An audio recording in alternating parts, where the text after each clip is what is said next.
Good morning, नमस्कार। स्वागत है आपका हमारे चैनल जीएस स्टडी 94 में। और दोस्तों में तो दोस्तों आप बने हुए हैं दैनिक जागरण के मुख्य पृष्ठ भाग के साथ, जिसे आप संपादकीय के नाम से जानते हैं। और जो दोस्तों आज का हमारा विषय है, जो कंटेंट है, वो है राम से अनजान नहीं है बंगाल, और उसे लिखा है प्रो निरंजन कुमार जी ने।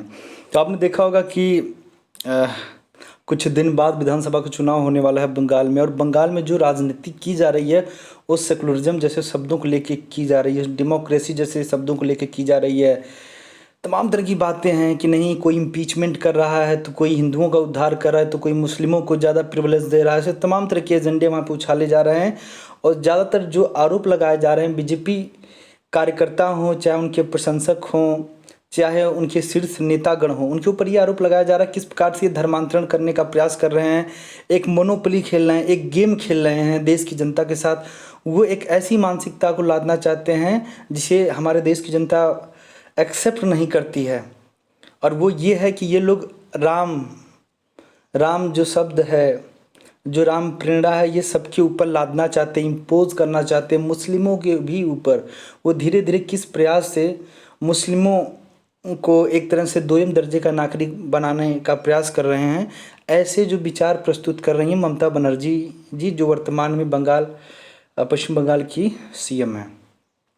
तो दोस्तों इस बार की लड़ाई बहुत ही कड़ी होने वाली है, क्योंकि वहाँ पे जिस तरह से तृणमूल के कई विधायक जो है बागी तिवर नज़र आ रहे हैं, उसके बाद कई विधायक जो है जाकर मिल गए हैं आपके, तो माफ़ करिए कोई आ गया। तो आपने देखा होगा कि दोस्तों जिस तरह से पश्चिम बंगाल में एक अलग तरह की राजनीति चल रही है, और जिसका उद्देश्य ये है कि देश का विकास भी हो सकता है, या देश को एक तरह से धर्मांतरित करने का प्रयास किया जा रहा है। और जो भी होगा आने वाले विधानसभा चुनाव का जब चुनाव होगा तब वहाँ पे देखा जाएगा।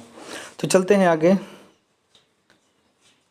यहाँ पे लिखा है, बंगाल विधानसभा चुनाव से पहले तृणमूल कांग्रेस और भाजपा के बीच सहमत की राजनीति लड़ाई सांस्कृतिक धरातल पर भी लड़ी जा रही है। इसकी ताज़ा मिसाल है कोलकाता में पिछले दिनों नेताजी सुभाष चंद्र बोस की 125वीं जयंती पर केंद्र सरकार के कार्यक्रम के दौरान बंगाल की मुख्यमंत्री और तृणमूल प्रमुख ममता बनर्जी की नाराजगी। कांग्रेस में कुछ लोगों द्वारा जय श्री राम के नारे लगाने से नाराज ममता ने इसे अपना व्यक्तिगत अपमान मानते हुए वहां बोलने से इनकार कर दिया। तो आपने देखा होगा कि वहाँ पे हमारे देश के प्रधानमंत्री पहुँचे थे, तो जिस तरह से उनके अभिवादन के लिए वहाँ की जनता जो थी श्री राम के नारे लगाने लगी, उसके बाद बहुत ही क्षुब्ध हो गई। जैसे लगा कि ममता बनर्जी को राम जैसे शब्दों से बहुत ज़्यादा पीड़ा होने लगी और उन्होंने कुछ बोलने से इनकार कर दिया। तो इस चीज़ों को आप समझ सकते हैं। कई ऐसे वीडियोज़ वायरल हुए हैं, आप देख सकते हैं कि वो अपने काफ़िले के साथ सड़क से जा रही थी, तब तक कुछ युवकों के द्वारा लगाया गया जय श्री राम। उसके बाद वो गाड़ी रोक के तुरंत बाहर आ जाती हैं और अपने सिक्योरिटी इंचार्ज जो सिक्योरिटी से कहती हैं उसे पकड़ो, कौन था जय श्री राम का नारा बोल रहा था। तो we have right to speech, we have right to religion. हमें अभिव्यक्ति की आज़ादी है, हमें अपने धर्म का प्रचार करने की आज़ादी है, जहाँ पे किसी दूसरे व्यक्ति का हनन ना हो, उसके अधिकारों का हनन ना हो। तो दोस्तों यहाँ पे देख सकते हैं किसी का कुछ हनन नहीं हुआ था। जय श्री राम के नाम पर ममता का आक्रोश नया नहीं है। 2019 में कुछ लोगों द्वारा जय श्री राम के नारे लगाने पर ममता अपनी कार से उतरकर उनसे भिड़ गई थी। प्रधानमंत्री नरेंद्र मोदी के विरोधी अर्थशास्त्री प्रो अमर्त्य सेन ने ममता का साथ देते हुए कहा था कि जय श्री राम बंगाली संस्कृति से जुड़ा हुआ नहीं है। इसके कुछ ही दिन बाद बंगाल के सरकारी स्कूल में 10वीं की परीक्षा में यह भड़काऊ प्रश्न पूछा गया कि जय श्री राम के नारे का समाज पर हानिकारक प्रभाव पर एक रिपोर्ट लिखें। तो आपने देखा होगा कि दोस्तों जहां हमारे भारत जैसे देश को श्री राम के नाम से जाना जाता है, या फिर कहें कि उनके द्वारा, चलिए मैं मानता हूँ यदि आप कल्पना ही मानते हैं इस नाम को, पर जो किताबों में वर्णित है मर्यादा पुरुषोत्तम राम के चरित्र का, यदि उसी प्रकार प्रत्येक आदमी अपने जीवन को राम की तरह अगर अपना ले, तो इस जीवन में, इस समाज में कहीं भी लड़ाई झगड़े अपना इनका उनका, क्योंकि उसमें दिखाया गया कि राम के द्वारा जो त्याग किया गया, ठीक है, वो चीज़ कोई नहीं कर सकता। अपने पत्नी के प्रति जो लगाव था, भाई के प्रति जो लगाव था, समाज राजपाट के जो उनका त्याग था, वो बहुत बड़ी बात है। अब देख लीजिए कि वहाँ पश्चिम बंगाल में वहाँ के लोगों को कैसी शिक्षा दी जा रही है कि वो कह रहे हैं कि जय श्री राम के नारे का समाज पर हानिकारक प्रभाव। सोचिए, जब किसी राज्य में वहाँ के शीर्ष पदों पे बैठे लोगों की जो मानसिकता है वो सीधे सीधे छोटे बच्चों पे लादने का प्रयास किया जा रहा है, उन्हें गलत चीज़ों को सिखाने का प्रयास किया जा रहा है। वहीं टीएमसी से जुड़े बौद्धिक सांस्कृतिक संगठनों ने रामनवमी के त्यौहार पर आरोप लगाया कि बंगाल में उत्तर भारतीय संस्कृति थोपने का प्रयास हो रहा है। सवाल है कि ममता दीदी की जय श्री राम पर गुस्सा क्यों आता है। एक प्रश्न यह भी है कि क्या श्री राम का बंगाली जीवन संस्कृति से कोई संबंध नहीं है। दरअसल सत्ता विरोधी लहर झेल रही ममता बनर्जी की राजनीतिक ताकत का सबसे बड़ा आधार बंगाल के मुसलमान हैं, जिनकी तादाद लगभग 30% है। उन्हें लुभाने के लिए ममता बनर्जी विभिन्न उपायों में लगी रहती हैं। इस क्रम में कई बार मुस्लिम मजहबी प्रतीकों के प्रति उनका अतिरिक्त झुकाव और हिंदू धार्मिक प्रतीकों के प्रति बेरुखी दिखती है। वहीं बंगाल चुनाव में असदुद्दीन ओवैसी के आने की खबर और बंगाल के फुरफुरा शरीफ दरगाह के प्रभावशाली मौलाना अब्बास सिद्दीकी द्वारा एक नई पार्टी बनाने के ऐलान से ममता की बेचैनी बढ़ गई है। ऐसे में वह जय श्री राम के नारे पर आक्रोश व्यक्त कर मुसलमानों को संदेश देना चाहती हैं। इस राजनीतिक उठापटक में श्री राम को बंगाली संस्कृति से बाहर उत्तर भारत के सांस्कृतिक पुरुष के रूप में पेश किया जा रहा है।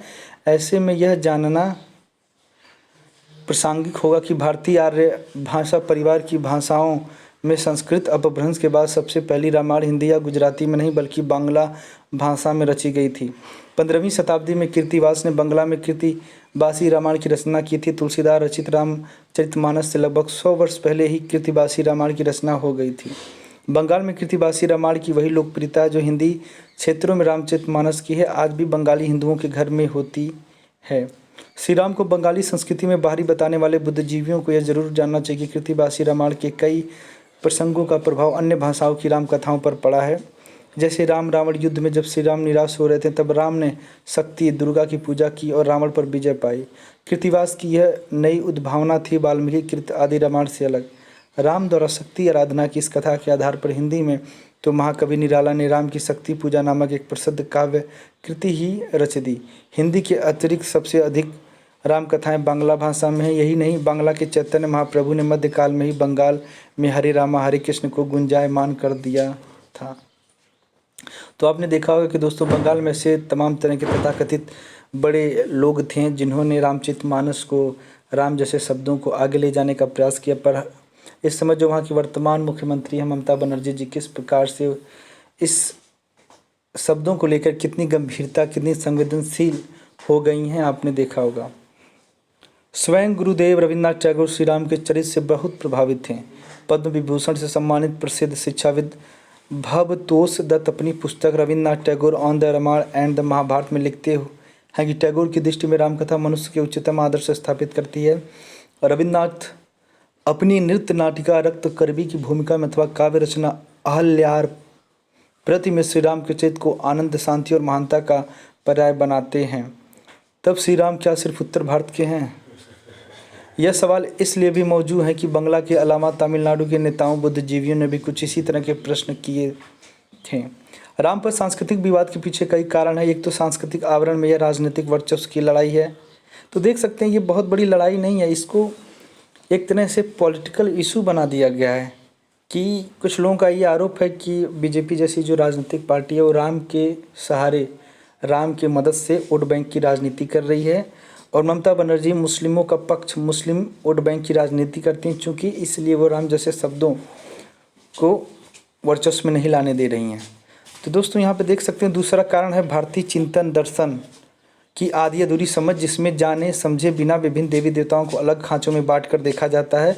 पश्चिम के एकेश्वरवादी चिंतन के प्रभाव में शैव, वैष्णव एवं शाक्त को अलग अलग बल्कि एक दूसरे का विरोधी तक मानते हैं। जबकि तुलसीदास ने राम के लिए लिखा है कि शिवद्रोही मपदास कहावा, सोई नर मोही सपनेहु नहीं भावा, अर्थात जो शिव का विरोधी है वह मुझे सपने में भी प्रिय नहीं है, चाहे वह मेरा सेवक क्यों न हो।